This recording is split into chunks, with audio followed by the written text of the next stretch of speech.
Tiwari sir, आज आप लोगों को चांद की यात्रा के बारे में बताने जा रहा हूँ। इसे आप लोग ध्यानपूर्वक सुनेंगे। पूजा और रोहन एक कमरे में बैठे हुए थे। खिड़की से पूर्णमासी का गोल मटोल चांद दिखाई दे रहा था। उसे देखकर वे लोग बहुत प्रसन्न हुए।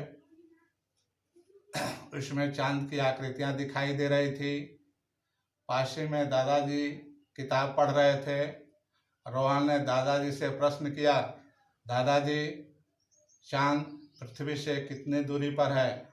दादाजी ने कहा, बच्चों, यह लगभग 200 मील दूरी पर है। फिर दादाजी ने बच्चों से कहा, यदि कोई लगातार चलता रहे तो वहाँ तक पहुँचने में 219 वर्ष लगेंगे।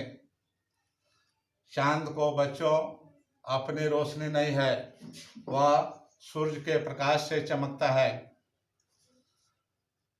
धीरे धीरे बात आगे बढ़ने लगी।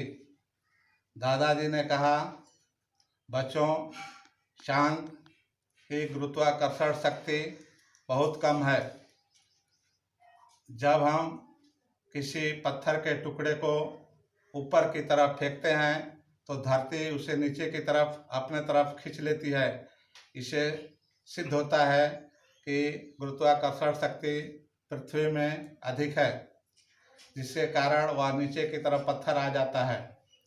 बच्चों, चांद पर सबसे पहले नील आर्मस्ट्रांग नामक व्यक्ति ने 21 जुलाई 1969 को पहुंचा था।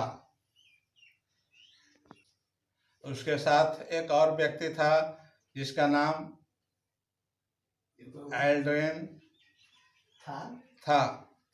दोनों यात्री अंतरिक्ष यान पर उसी दिन पहुंचे।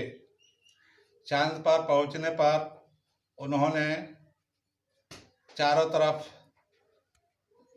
घुमा, देखा।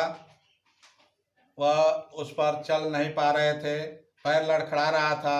सीढ़ियों से वे लोग चांद पर उतरे और अपने पैर को रखे।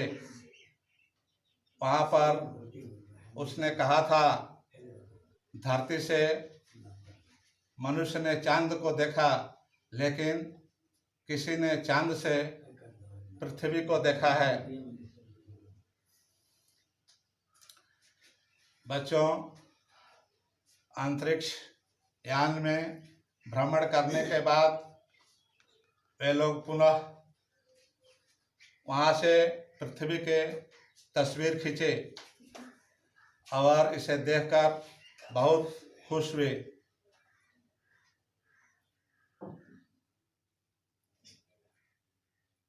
बच्चों,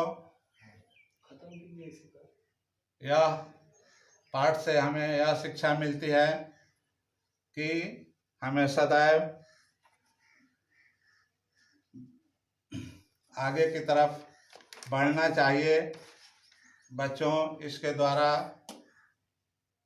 चांद की सैर भी आप कर सकते हैं।